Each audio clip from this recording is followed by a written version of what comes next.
How you guys been? Hi, I see that even some investment experts win some and lose some.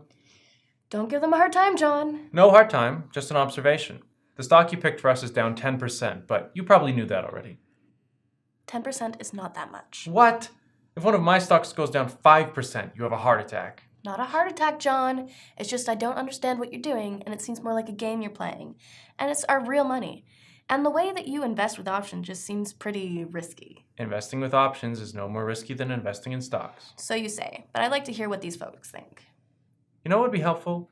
If you guys put together a little research paper on investing using options for us. Sara doesn't understand the various option strategies that can be used and the risks and benefits of option investing.